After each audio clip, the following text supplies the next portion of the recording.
Okay, my insane friends, let's head out to the Savoy Auto Museum and check out the 1970 Chevelle Super Sport LS6.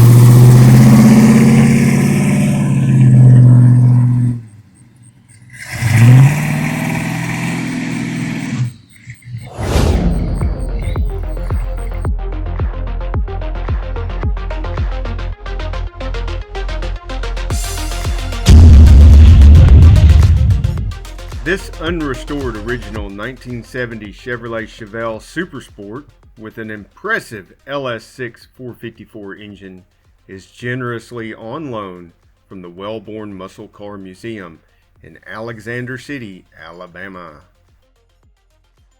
This Chevrolet SS Chevelle was not equipped with the usual 360 horsepower 454 LS5.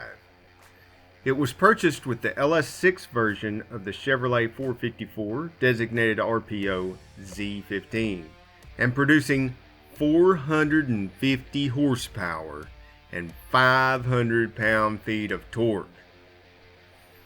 Even though the LS6 used the same block as the LS5, the LS6 had an 800 CFM Holley 4-barrel bolted to an aluminum intake manifold.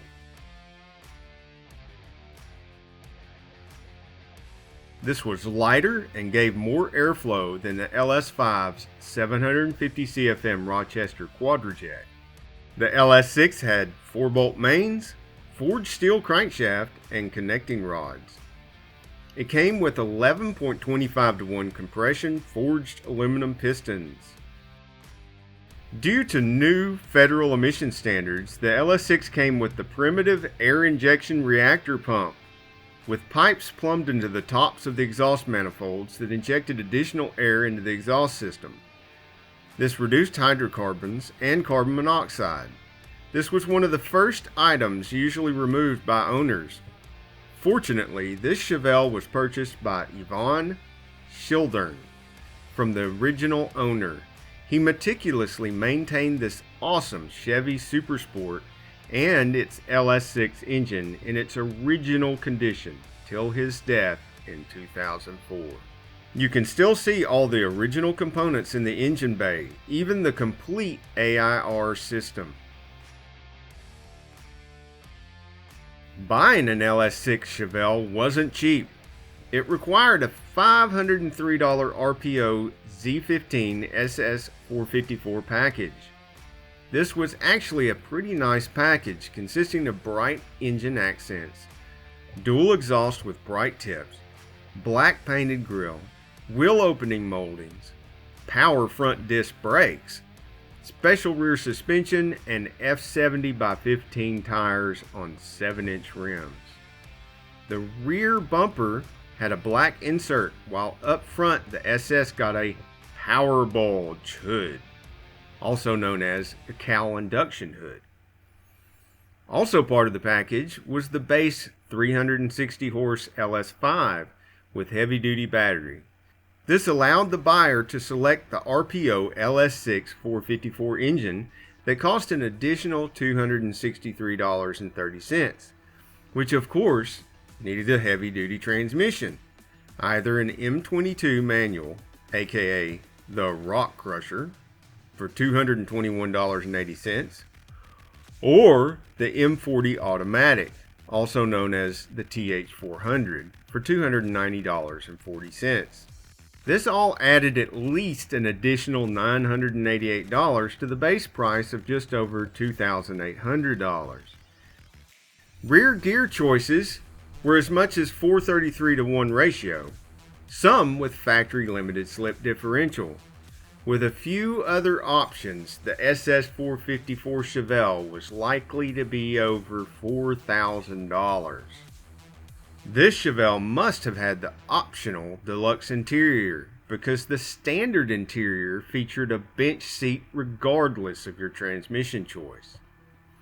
When the optional bucket seats were ordered, the attractive center console that you can see in this Chevelle was available. The 1970 SS Chevelle received a different instrument panel setup than the base Chevelle or the Malibu models. You may recognize the panel from the newer Monte Carlo.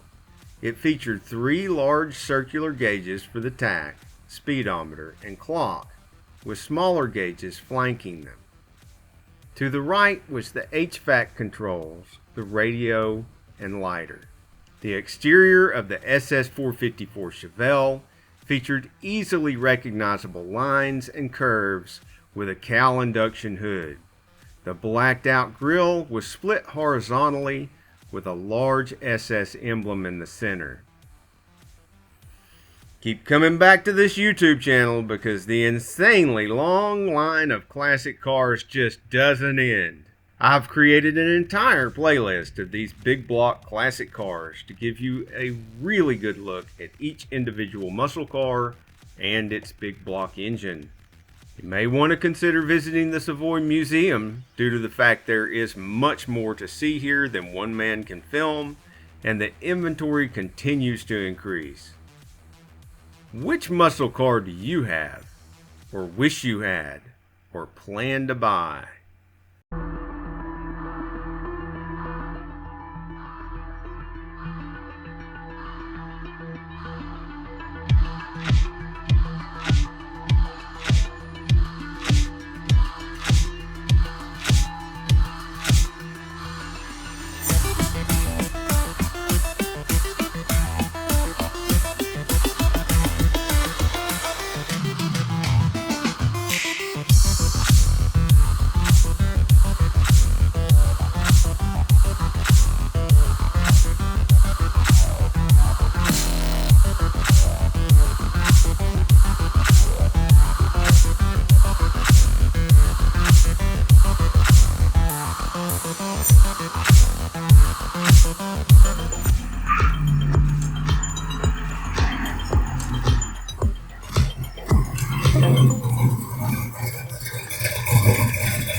If you like this video, we've got a whole lot more. We've got cool reviews, we've got repair videos, we've got show car videos, hot rod, mod rod, you name it. If it's got wheels on it, probably on this channel.